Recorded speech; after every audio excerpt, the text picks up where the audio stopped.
भरतपुर नाम के गांव में मनीष अपनी पत्नी रेखा और 2 बच्चों बंटू और चिंकी के साथ रहता था। मनीष अपना एक छोटा सा ढाबा चलाता था। मनीष बड़ा ही लजीज खाना बनाकर बेचता था, जिससे उसका ढाबा ठीक ठाक चलता था। वाह यार मनीष, क्या लाजवाब खाना है। तुझे पता है, इतना स्वादिष्ट पालक पनीर मेरी माँ भी बनाया करती थी यार। सच में मनीष भाई, मजा आ रहा है।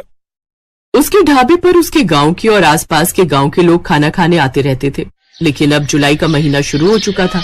उसका ढाबा कच्चा बना हुआ था, जिस कारण बरसात के समय में वहां पानी टपकना शुरू हो जाता था और इसलिए बरसात में उसका धंधा मंदा पड़ जाता था। उसके ढाबे पर कम ग्राहक आने लगते हैं। बाहर बारिश जोरों पर थी। हे भगवान, पिछले 2 हफ्ते से बहुत ही कम ग्राहक आए हैं ढाबे पर। अगर ऐसे ही चलता रहा तो कैसे काम चलेगा। कहीं ऐसा ना हो कि फिर मुझे अपना ढाबा बंद करना पड़े। आप चिंता मत कीजिए जी, ऊपर वाला सब ठीक कर देगा। बारिश में लोगों को आने में थोड़ी दिक्कत तो होती ही है, ऊपर से ढाबे में पानी भी टपकता है, शायद इसलिए। अच्छा चलिए, आज मैं भी आपके साथ चलती हूँ ढाबे पर। वो दोनों ढाबे पर चले जाते हैं। उस रोज भी खाना बनाते हैं, लेकिन उस रोज भी बारिश के चलते कोई नहीं आता। लगता है आज भी ये सारा गरीबों में बांटना पड़ेगा। कोई ग्राहक नहीं आया।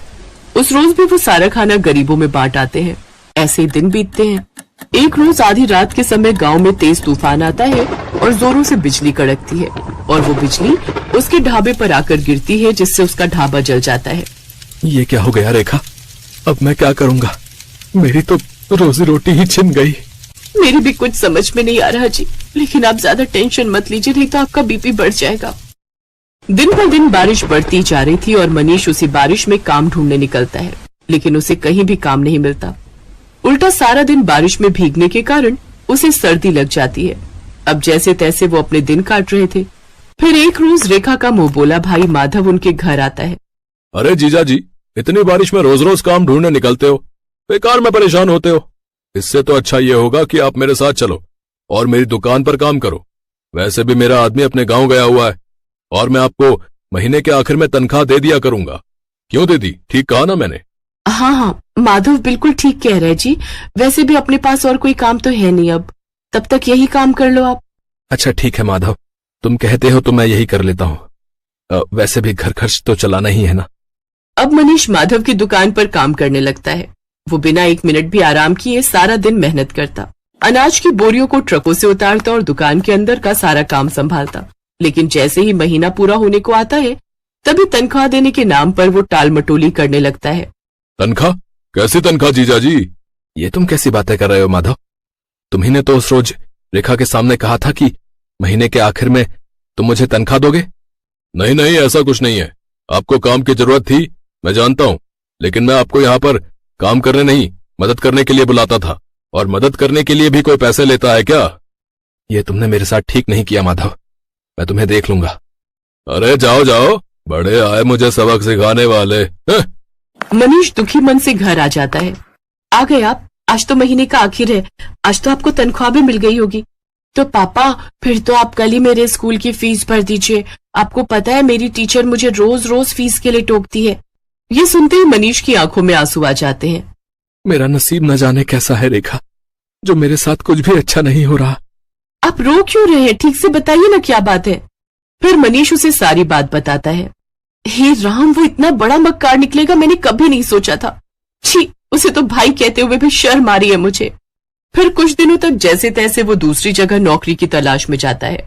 तब जाकर उसे एक बड़ी कोठी में ड्राइवर की नौकरी का काम मिल जाता है, जहां उसे महीने के 10,000 रुपए तनख्वाह के रूप में मिलते हैं। लेकिन उससे वो ड्राइवरी के अलावा अपने घर के काम भी लेते और इसी के सहारे अपना घर खर्च चलाता है। ऐसे ही एक शाम जब मनीष काम से घर लौट रहा होता है, तभी उसकी नजर सड़क किनारे गिरे हुए बच्चे पर जाती है, जो कि लगातार मदद की गुहार लगा रहा था। कोई मेरी मदद करो। ये तो किसी बच्चे की आवाज आ रही है।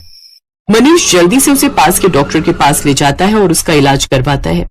एक जमींदार का बेटा होने के बावजूद भी किसी ने मेरी जान नहीं बचाई, क्योंकि शायद कोई भी रोड एक्सीडेंट के लफड़े में नहीं पड़ना चाहता। लेकिन आपने बिना कुछ सोचे समझे मेरी जान बचाई। आपका बहुत बहुत धन्यवाद मनीष काका। अरे इसमें धन्यवाद कैसा? तेरी जगह अगर मेरा बेटा होता तो क्या मैं उसकी जान नहीं बचाता? उधर जैसे ये बात जमींदार को पता चली, वो दौड़ा दौड़ा आया और उसने वीरेन को गले से लगा लिया।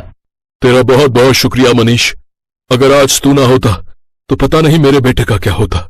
ये ले मनीष, इसे मेरी तरफ से इनाम समझकर रख ले। ये आप क्या कह रहे हैं जमींदार साहब? मुझे इन पैसों की कोई जरूरत नहीं है। रख लो मनीष, तुमने मेरे जान से प्यारे बेटे को बचाया है, तो उसके आगे तो ये सब कुछ भी नहीं है।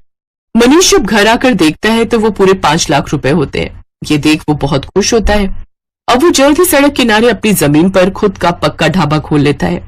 सड़क किनारे होने से अब उसकी और भी ज्यादा कमाई होने लगती है। अब बरसात में न तो उसके ढाबे की छत टपकती और न ही ग्राहकों की कमी होती, क्योंकि गाड़ियों में घूमने निकले लोग उसके ढाबे पर ही अपनी गाड़ी रोकते और लजीज लजीज खाना खाकर बारिश के मजे लेते। अब मनीष अपनी पत्नी और बच्चों के साथ खुशी खुशी रहता।